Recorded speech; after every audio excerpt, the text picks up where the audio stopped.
Hello, everybody. Добрый день. It's nice to meet you here all. And first of all, let me express my deep gratitude to all of you for your support and solidarity with Ukraine during this unjust large-scale invasion. We are very thankful for this. Thank you. Дякую. I'm Victoria Murovana, and I'm a head of digital in Suspilne, Ukrainian public broadcaster. And of course, I was very motivated to join your meeting today and share with us some agenda from the Ukrainian public broadcaster in the digital media realm. My presentation is called Resilience in the World of Radical Uncertainty.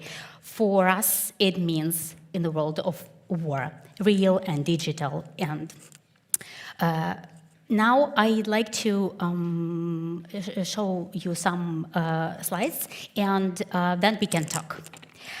Okay. The war that CHANSE. It's an honor for me to tell you about the work of Ukrainian public broadcaster during the war. I'm speaking here, and I'm a privileged standing here, but my team and news team of Ukrainian public broadcaster now is informing the world about a Russian missile attack last night happened in the residential area in Kiev.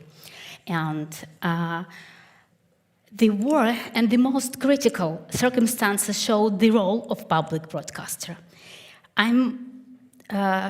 We've changed. We became more determined. We have seen the power of field journalism, from regions especially.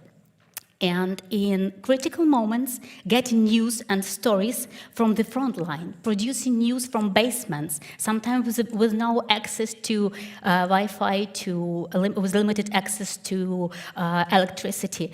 And you know, all this is beyond all measures. But living in society that and seeing every day that bravery from ordinary people is something beyond all measures. In Ukraine, we every day are facing social and political challenges caused by war. And with all our passion, we are working on creating a digital safe space free of manipulation and biased information for the audiences. And every day we see courage, we see grief, we see dignity, we see bravery and unity, and it's very powerful. And we should inform, and we should, as every public broadcaster, we should inform first of all, we should educate and entertain as well. And we do this where people are, on the platforms where they are. And in Ukraine, we don't even say digital first. We say digital from the very beginning. We are producing news and stories and pushing it on our platforms immediately. That's why we are focusing on developing our digital products with customer-friendly tech decisions, website, apps. We are on the process, and bringing audience there. And of course, we are also trying to make a widest content proposal, addressing the needs and expectations audience on digital platforms. Within our tough agenda and limited resources, we can be focused only on formats and processes that really work. And for more than a year, Suspilne has been the main information resource covering war for people in Ukraine and all over the world. And audience are consuming news and information mainly in digital. We have a lot of work to catch up with in terms of digital transformation, but we adapt and act fast. And we are digital thinking as never before. I strongly believe in a voice of strong public media on digital platforms. And besides basic workflow, all issues connected with funds restrictions, and also we are also meeting all challenges that all media companies meet. So, you know, strengthening channels and negotiations with big tech and content proposal, all this. But let's take a closer look who we are. So this is Suspilne in Ukraine. We have TV channels, we have radio, we have digital and regions. And regions appear to be our superpower because we have really developed a structure of local journalists and bureaus, and they haven't stopped their work even for a day. They worked under missiles attacks, they worked even in occupation. Our channels, TV channels, are presented in linear TV, but my team is responsible to represent it in digital. So if some piece or a news product or doc movie appeared in TV, we launch it in digital. Mainly it's YouTube and with the support of on other socials. Our superpower is radio, because when there was no signal of TV and Wi-Fi internet, Ukrainian radio, Ukraine is the famous and the #1 radio in Ukraine, it was informing people about evacuation corridors, about what's going on, even in occupation. And people, when the occupied cities have met our soldiers, they said we are listening to Ukrainian radio.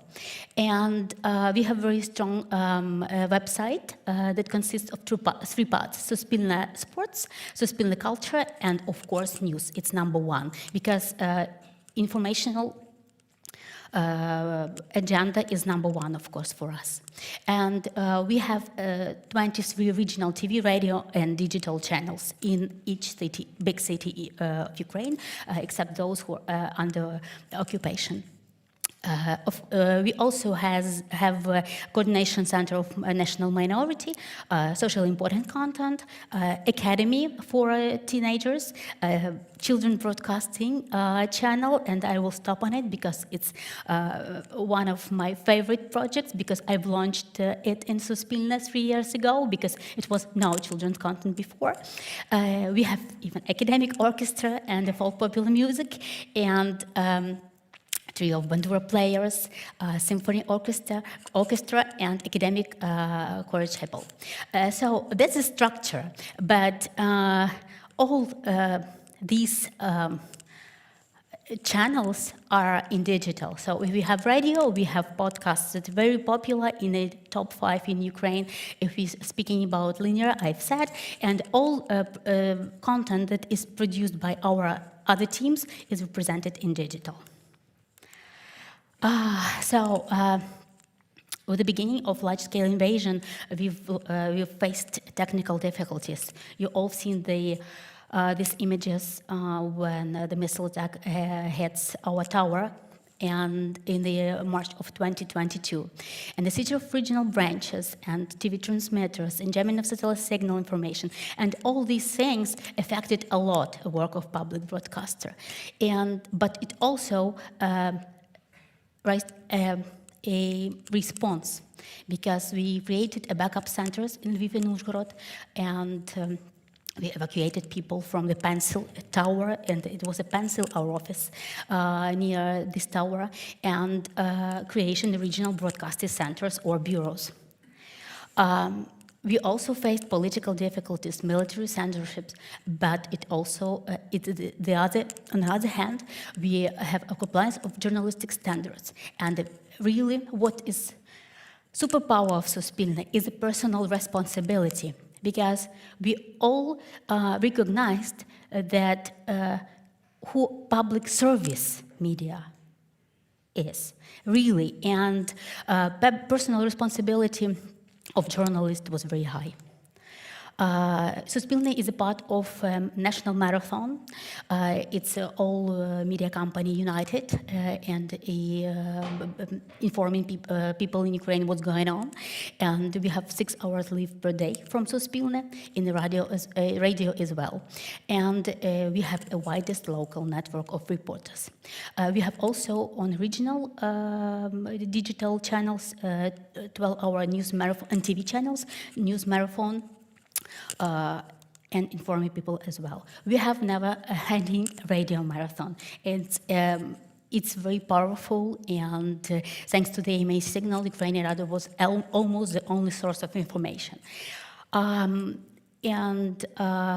Our platform, starting from the digital platform, starting from the first days of large-scale invasion, have switched to 24/7 mode and remained a reliable source. And our Telegram channel is one of the most popular in Ukraine as well. You know, sure, we should compete for our audience with very manipulative channels and sometimes with the fake news, but we're still working. And in what is important, that in a moment of critical events, rocket attack or something really bad is going on in Ukraine, it happens every day, people trust public broadcaster, and this trust is very important for us. Actually, this is our best achievement. According to greatest research company 2022, Suspilne has got 87% of the audience trust. Suspilne News. We've got 6 million subscriptions in social networks. Among them, 4.7 million of on regional platforms. These are some just where we are. We are where people are. So if in Ukraine, YouTube and Telegram are top socials and platforms, we are trying to cover audience there as much as we can.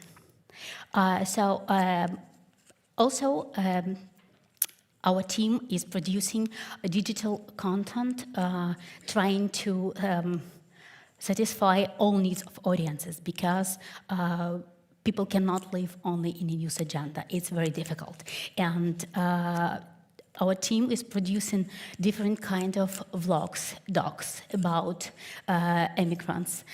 We have a vlog about national identity. We have a very popular TikTok. I will try to show you our TikTok, because when we are trying to find a decision how to engage young audiences to trusted Suspilne News, we've launched a TikTok channel. We've called it By the Way.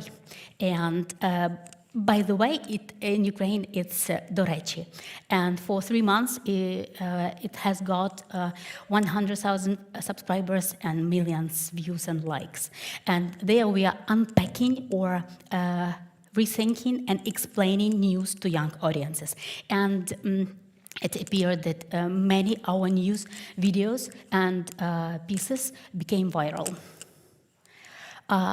This is our website, 5 million unique users on the website per month. We are working on our app, and the structure of our website allows us to implement regional websites. So if you are from Cherkasy or Chernihiv or other city, you can see first your regional news, and you can go to the central page and find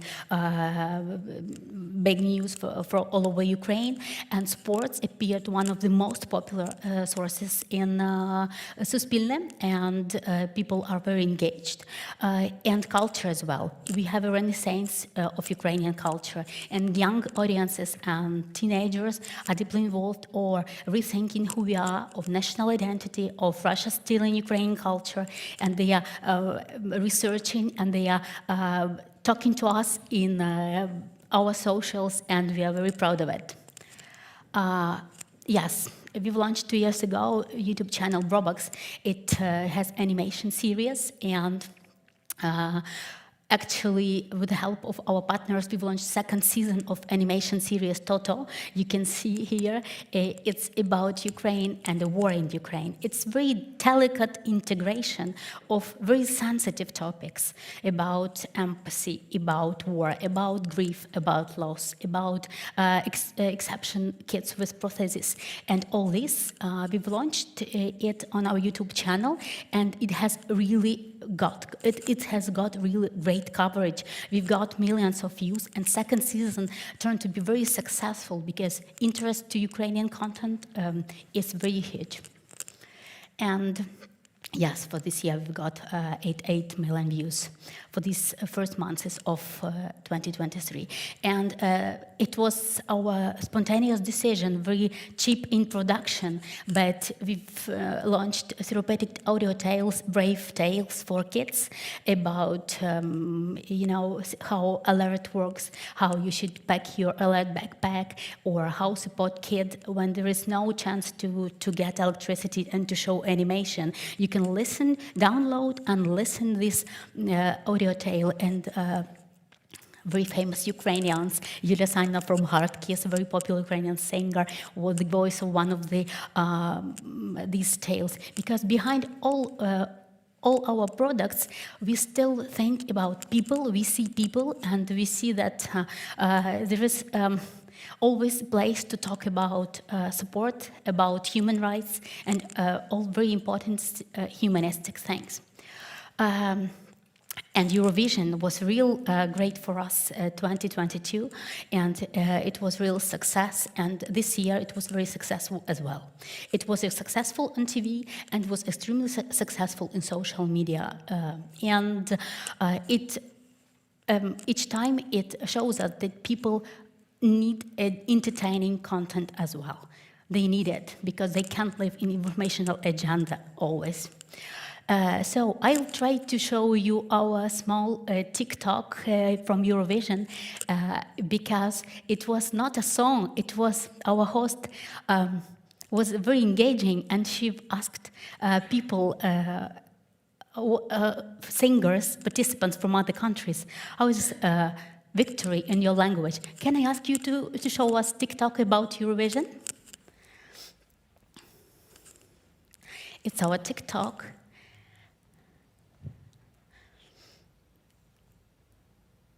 Could you please say victory in your language? Sayer. Sayer. Sayer. Sayer.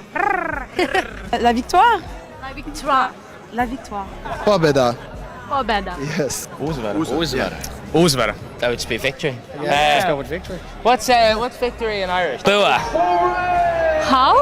Bua. Victory in my language. Sieg. Sieg. ניצחון. Nitzachon. ניצחון? Yeah, you said it perfect. Nitzachon. Victoria, it sounds. Victoria, yeah. Say victory, but on your language. Sieger. There you go. Thank you. Galaba.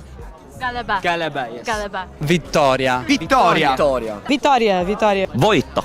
Voito. Yeah. Voito. Saya. Achtanak. Achtanak. Freiheit. Freedom. Вийт. Вийт. Overwinning. Sigur. The win is Nikki. Zwycięstwo. Kamarjweba. Could you please say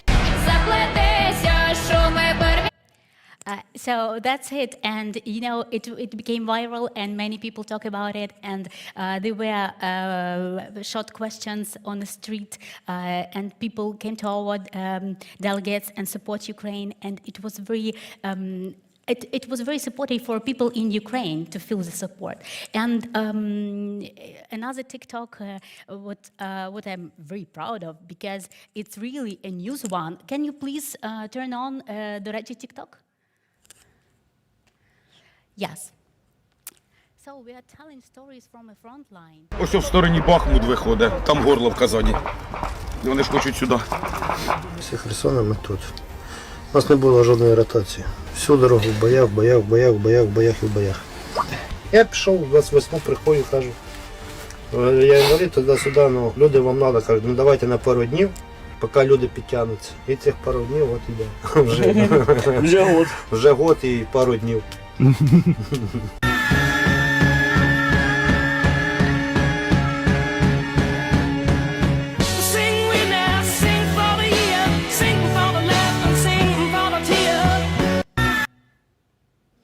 Yeah, and about cultural renaissance.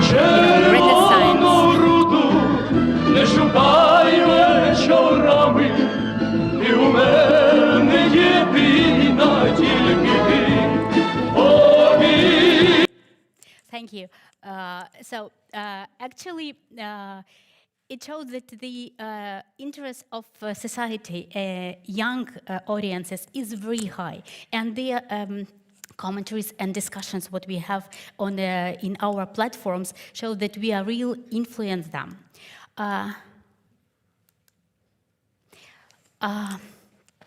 So, as a conclusion, we can say that Suspilne always in a white list of trusted media, and Ukrainian radio as well. We have a very strong team of investigators. We have own investigation team, and they've got many awards, and they investigating Russian crimes, Russian soldiers. Made during the war, and it's very important as well. We've launched more than 200 documentary movies, and the Collapse movie, it's a series, I highly recommend it, how Ukrainians destroy the evil empire series, and Shadrach, how Russia has stolen Ukrainian culture. Shadrach, you know, Christmas Carol of the Bells, famous song, it's Ukrainian one, and now it's more than 7,007, it's many views. Yes, and our documenting Russian war crimes, Bucha 22 investigations, and survivor's diary about a city in Chernihiv region where the people were captured in a school. And all these materials of journalistic investigations, they form the basis for criminal proceedings, and it's extremely important. So this are some I've mentioned, and all we can say that we should stand together and support Ukraine because everybody benefits. Thank you so much for your attention. I'm open to your questions. Thank you.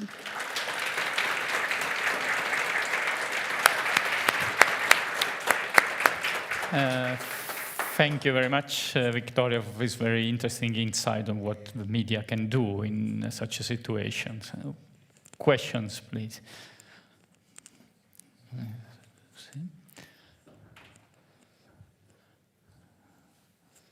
Okay.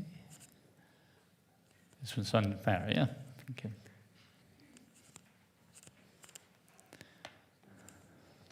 Thank you very much for the presentation. Firstly, I'm very embarrassed on behalf of Ireland that our Eurovision entrant did not know the word for victory in Irish. The Irish for victory is bua. It's an easy one. My question relates to the Eurovision became a very interesting moment where Timur in the basement broadcasting from it really showed the kind of the real life that was going on in Ukraine. Have there been other moments like that the various broadcasting networks have been able to use to communicate what things are like for Ukrainians day to day, and what role do you see the national broadcaster having outwardly in kind of communicating the lived experience of the war beyond Ukraine itself? Okay, thank you for your question. Actually, Ukraine is a member of European Broadcasting Union, and we are very thankful for our colleagues. We have Sasha Scott today with us, and actually successful exchanging of news and very fast delivery of news from our regional bureaus and the central office to European Broadcasting Union and the countries members of European Broadcasting Union gives us an opportunity to spread news fast, our trusted information. And of course we are dealing with all Ukrainian media as well, and we support each other, we cooperate, and we are also we are launching our news and cooperating with the platform United 24 and the media that are they are communicating outside the country a lot with the embassies, and we are online every day with everybody, so sharing our news. We have a very strong news team in Ukraine, newsroom and news gathering structure. Yes. Thank you so much for your presentation and for the work that you've been doing. You talked a lot about having to go where audiences are and so having to go onto social media, and I wondered if you could say a bit about whether there are any challenges in having to rely on social media platforms for quite a lot of the work that you have to do, and maybe you could say a little bit more about what those challenges might be. Yeah, the challenges are huge, and we all know that big techs are changing their algorithms, and we're producing many Facebook reels, but Facebook suddenly pessimizing it, and it affects a lot. But in a very critical circumstances, we should choose. Every day, and with limited resources, we should choose and be very fast where to spread the information and our content.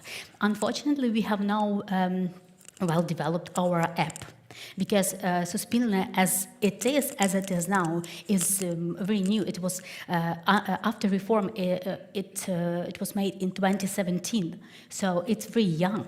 And digital platforms were launched 2020. So, but we still are working. It's very challenging because you are sharing your content everywhere. But now it's our mission to share our content as a public service media. But once, we hope, after our victory, we will have enough opportunity and we have enough funds to create our own ecosystem and to make it like in successful European public broadcasters, and you here in Estonia have a very nice digital and public broadcasting company. So for us, it's a long way, but we still are thinking about it. It's really challenging. To be dependent on platforms. Okay. So I will ask just a question myself, very shortly. Can you talk a bit more about this program for the children, so with fairy tales? So are they originally created, especially who is doing this and how? So in Ukraine, we have a very long tradition of audio tale on different platforms. It was a tradition when I was a kid, and listen to a tale before you go into bed. And today, when I was preparing to our meeting, all night I was reading news chats what happened in Kiev, and you know today is June 1st. It's International Kids Protection Day everywhere, and was one kid is dead because of missile attack. And this day was that day we should launch a new season of audio tales. And my colleague who is responsible for kids content asked me, should we launch it today? But we should, because we prepared this content to support kids. And we had a big bulk of folk tales about bravery, heroes, and it supported kids a lot. But then, in March of 2022, when we've seen these autocracies in Bucha, we see these really horrifying things, we created a bulk of absolutely new 12 absolutely new stories about grief, about loss, about support. And these were created with a very small team of 3 and a very talented artists. And now we just, the interest was so huge, and it was huge on the podcast platforms. We've got 300,000 listenings on top podcast platforms. We were everywhere, in Apple, Google Podcasts, Spotify, everywhere. And now today we are launching the 3rd season of audio tales. These are new tales and folk tales. So we should launch because we create content for kids. And we should do it, and not only for kids. In autumn, we are launching educational project for teenagers, because they are very frustrated with everything what happened. That's it. So thank you very much for being here. Thank you.